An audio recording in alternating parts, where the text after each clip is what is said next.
Orang yang rajin tahajud akan mendapatkan 4 keutamaan yang tidak didapatkan oleh orang-orang yang tidak tahajud, sekalipun sholat fardunya begitu khusyuk. Di antum sholat fardu khusyuk, bagus, tapi nggak tahajud, nggak dapat 4 keutamaan itu. Ini sudah saya bahas panjang lebar di pertemuan lalu, saya hanya sebutkan cepat saja. 1, Allah akan mengangkat karir, pekerjaan atau aktivitasnya di tempat yang terbaik. Ya, jadi kalau antum misalnya pengusaha atau orang karir di kantor dan sebagainya, itu akan cenderung kemudian ditolong oleh Allah, diangkat ke tempat yang terbaik.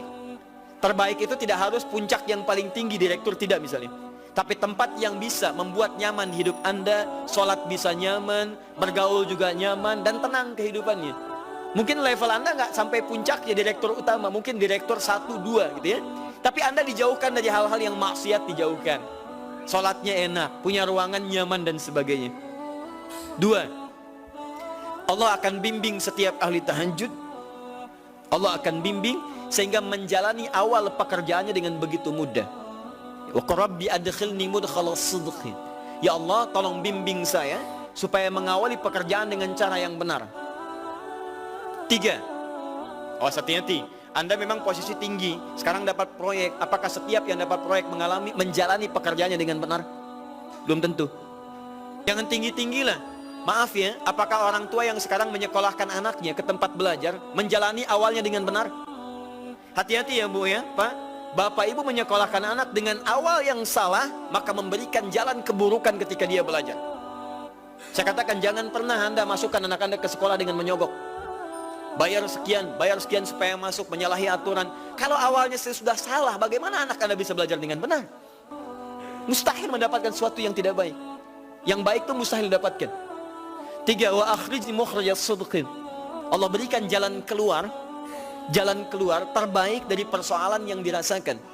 Di ahli tahajud itu setiap punya masalah, bukan nggak dapat masalah ya, bukan tidak bermasalah hidupnya.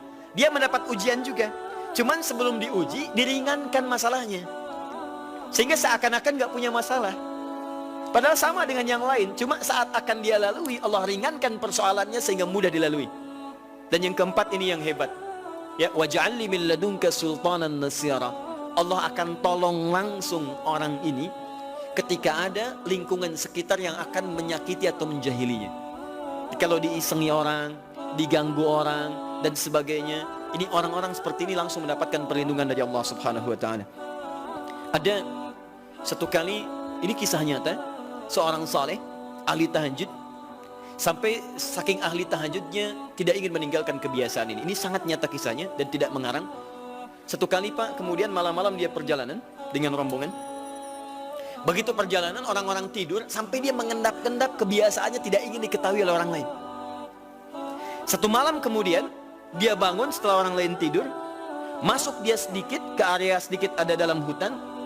Begitu sedang menunaikan sholat, dia duga kemudian tidak ada orang lain yang melihatnya. Ternyata ada satu orang atau beberapa yang kemudian tergerak, mendengar suara dan menyaksikan kebiasaan dia. Anda tahu apa yang terjadi? Dan inilah yang disampaikan oleh orang-orang yang melihat itu. Begitu sedang sholat, teman-teman sekalian, tiba-tiba baru bertakbir malamnya, lompatlah dikisahkan seekor harimau di depannya, dalam keadaan yang sudah lapar. Saya mau tanya pada Bapak Ibu, begitu sholat misalnya Allahu Akbar, tiba-tiba samping ada harimau, wow, apa yang dilakukan? Kabur. Udah gak panjang pikirnya, kabur ya kan? Baik. Sekarang lihat apa yang beliau sampaikan. Begitu datang harimau itu, perhatikan ahli tahajud ini, dia ingat dengan janji Allah. Dia ingat dengan janji Allah. Perhatikan baik-baik ya. Kalau Anda sudah punya kebiasaan Qur'ani dalam jiwa Anda, maka ayat itu akan hadir membimbing Anda dalam setiap kesulitan Anda, apapun itu. Nabi Yusuf dekat dengan Allah, ketika digoda muncul ayatnya, laula ar'a burhana rabbi. Kalau bukan melihat petunjuk dari Rabbnya, niscaya ada sesuatu yang buruk terjadi kepadanya. Tapi Allah jaga beliau. Lihat baik-baik teman-teman.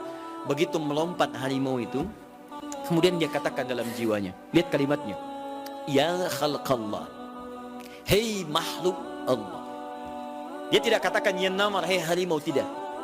Kalau disebutkan harimaunya menunjuk pada zatnya, tapi dia lekatkan makhluk ini kepada penciptanya, hei makhluk Allah, ya khalqallah, hei makhluk Allah. Jika saya memang rizki yang telah Allah tetapkan untukmu pada saat ini, maka saya ridho untuk engkau makan, silakan, tidak ada masalah.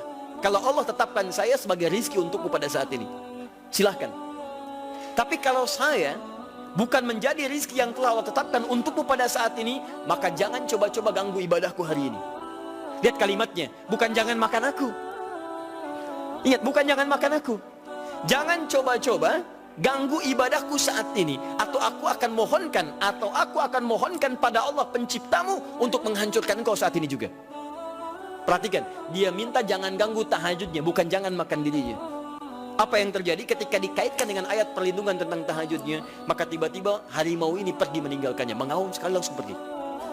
Anda bisa bayangkan, bisa nggak malam-malam begitu Anda sholat, tiba-tiba ada nyamuk misalnya, kan banyak tuh. Begitu Anda mulai disengat oleh nyamuk, diambil, Anda katakan, hei nyamuk, kalau ini memang rizki yang telah Allah tetapkan untukmu saat ini, sedot sebanyak-banyaknya, saya ikhlas. Tapi kalau bukan, jangan coba-coba ganggu saya. Atau saya mohonkan kepada Allah pencipta untuk menghancurkan kau saat ini juga. Masya Allah. Kira-kira apa reaksinya? Makin banyak kayaknya. Coba cek. Berarti chemistry-nya harus lebih dibangun lagi. Tingkatkan. Itu waj'alni min ladunka sultanan nasira.